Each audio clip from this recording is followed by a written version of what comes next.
It's the good stuff right here.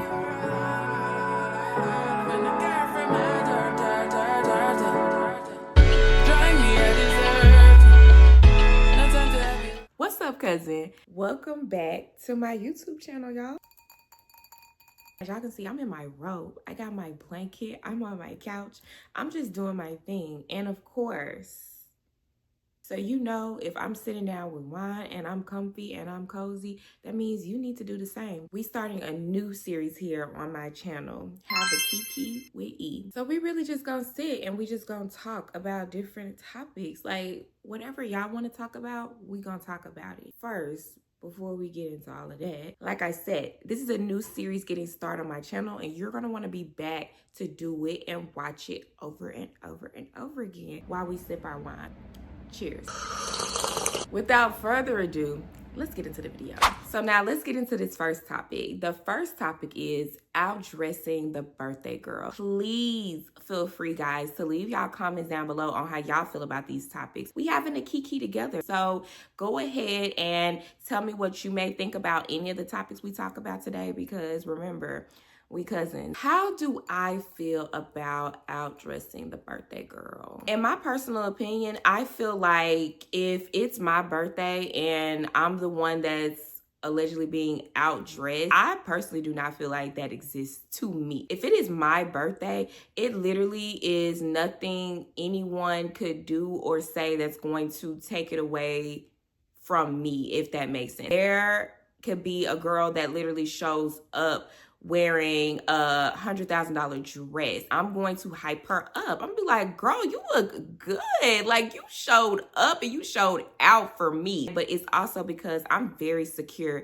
in my friendships. I don't think any of my friends will purposely come to show out specifically on my birthday. If anything, I want them to show out because I told them, I'm like, hey, I need y'all to do the most. I want them to be on the same level as me. I want my friends to be at 10s at all times. I want us to be that pretty girl gang. Like, we walking around there like, damn, they always looking good. If I'm going to go to a party or dinner, I'm going to dress up how I see fit. And if you feel like that's outdressing you, then maybe that's some type of insecurity that you may have that you kind of need to work through. If I can just say, just on the side, to me, this is my personal opinion, it really does not matter to me what you may say or especially what you may wear on my birthday, because in my opinion, no one is going to outdress me.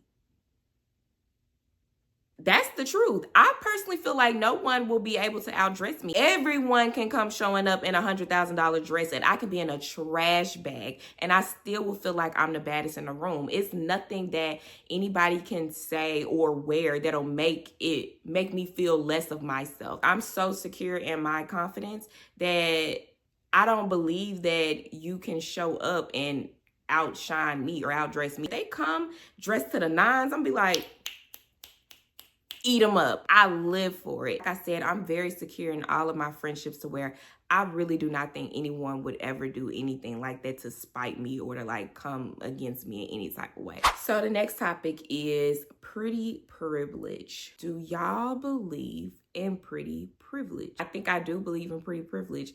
There is a lot of things that goes for girls that are classified as pretty girls that they can get, or is easily done for them, or it's made in a way that's easier for them. It happens. It happens a lot, more than you would really even know. This is the first thing that comes to mind. Like when you go out to a club or something like that. I have personally seen myself girls come in that are dressed a certain way or look a certain way, possibly come in for free, and then it's other girls that maybe gotta pay something, or they don't get in right away, or they don't get like a section for free, or they don't get drinks or anything like that. Even if we get to a more like upper level, I guess, thinking about jobs, it's a lot of girls that are beautiful or pretty can definitely get in the door, especially if they have like an interview in person. If they get in the door dressed to the nines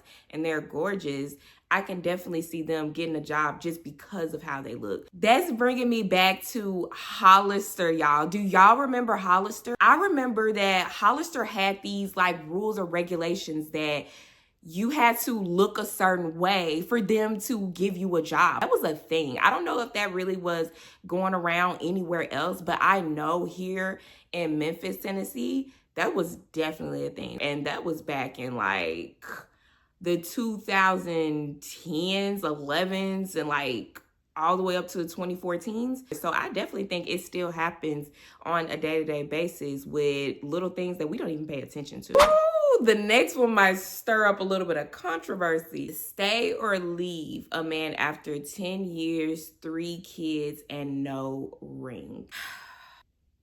How can I say this? I know that this is going to fluff some feathers. I personally do believe that some women set themselves up to be in a circumstance like that. Did I hurt y'all feelings? I'm not trying to be like offensive or anything like that. If anybody is in that situation or was in that situation, a man knows early on what he wants from a woman. That's why I think it's so funny that y'all really be trying to act like that y'all don't be knowing what y'all want and y'all don't just say that. That's another conversation for another day. And back to the question at hand, I do feel like in some instances, some women put themselves in those positions for that to happen. It's just an example, and I hope I'm not stepping on any toes, cousins, okay? I'm sorry, I love y'all. If you are with a man and y'all are dating, y'all aren't even officially together yet. You help him out with his work. His car broke down. You pick him up from work, drop him off at work. He is having issues with his family, so you help him,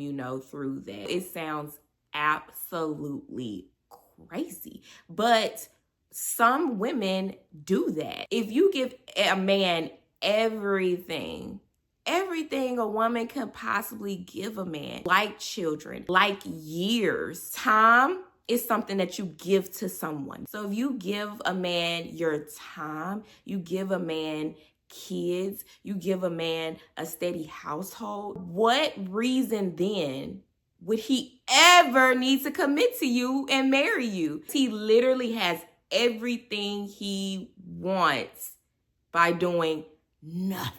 How exactly can you be a wife when you're a girlfriend? I'm not going to do wife-like tendencies until I'm a wife. And I've messed up on it before numerous times. He thought, Erica around. She ain't going nowhere. I got everything I could ever want, need, and desire, especially if sex is involved. Sex, kids, time, emotional entanglement, all of that bunched up right here, and it's literally in his hand like this.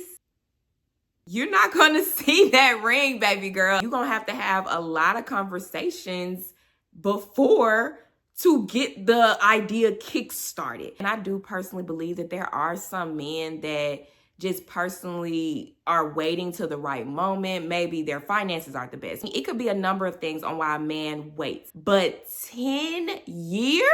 I call bullshit. So y'all be mindful of that, because it definitely does happen, especially when we're like, hide in a knot. Let me also say this thing too, y'all, because I don't want y'all to think that I'm just like coming for women. I'm definitely a girl's girl. But if there are delusional tendencies in a woman or a man, I'm going to point it out. It doesn't matter what your gender is. I completely understand that there are men out there that literally make up these false narratives. Stop playing with these women out here. And that's a known fact. At least after the first or second year that you are looking to build something more than just a girlfriend, boyfriend basis with this woman. We have got to stop giving these looking to be married ethics to a person that does not want that. Maybe somewhere down the line they will. And if you decide to wait, understand that you might end up in a situation with years going by, maybe a kid or two, and you have no ring. So I get hot very easily. I'm young, so for me to be having hot flashes the way I do is insane. Let me pour up, y'all, because we got a couple of more topics. So the next topic, being friends with exes. Please leave your thoughts and opinions in the comments. We're having a Kiki cousins, so let's go ahead and let's chop it up about these topics. There are not many exes of mine that I'm friends with. Even the one ex of mine that I talk to, I don't know specifically if I would say we're like friends in the sense that I think of friendship. Obviously, if anything ended terribly, obviously we're not going to be friends. I'm not going to, like I just said, just be like friends locked in with the ex like that for real anyway. He's my ex for a reason. I'm his ex for a reason. I wouldn't really just sit here and say that I would be all the way locked in for real with an ex, but like, it's no smoke there. We cool. Like, that's just it. We just cool. At the end of the day, that's my ex.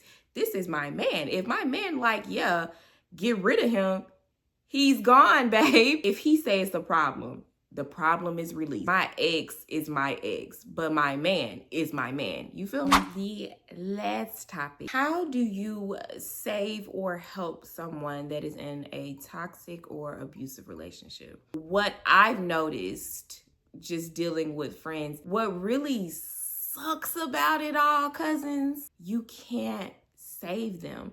And that is so sucky and horrible to say. What the most you can do is support them when they're in those areas of like, you know, just those down periods where they're like, listen, things are rough. It is hard. You literally could open a book, a manual, read it cover to cover on all the bad things about that person and why they need to leave and X, Y, and Z. But at the end of the day, they're not going to leave until they are tired and ready to leave. If you want to leave that man, you have to make that decision to leave that man. No one can make it for you. It's not too much anyone can really do or say. A woman or a man is not going to be tired and be ready to leave until they absolutely be tired and ready to leave. And some women are still going through it because they're not tired yet, or maybe they don't have the option to leave right away. Maybe it's something to where they're still entangled in that toxic relationship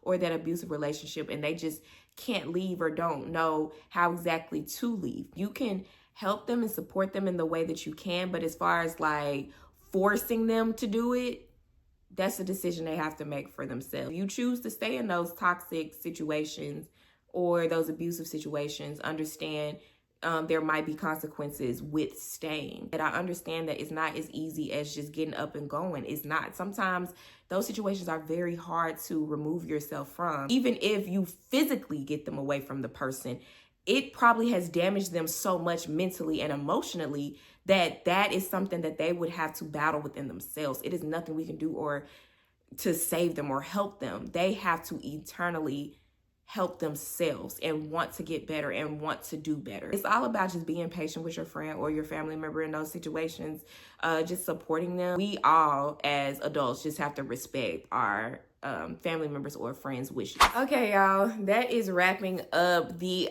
very first Kiki with E. I hope y'all had a good time talking to me today. I hope y'all leave your thoughts, your opinions down in the comments. I really want to talk to y'all about this different types of stuff because I'm all for it. I love to hear other men or women's perspectives or opinions on these different types of things. Make sure that you like, you comment, and you subscribe to this video. Make sure you come back, turn the bell notification on because you're going to see me again. You're going to see me again. I love y'all. Thank y'all so much for the support, and I will see you next time.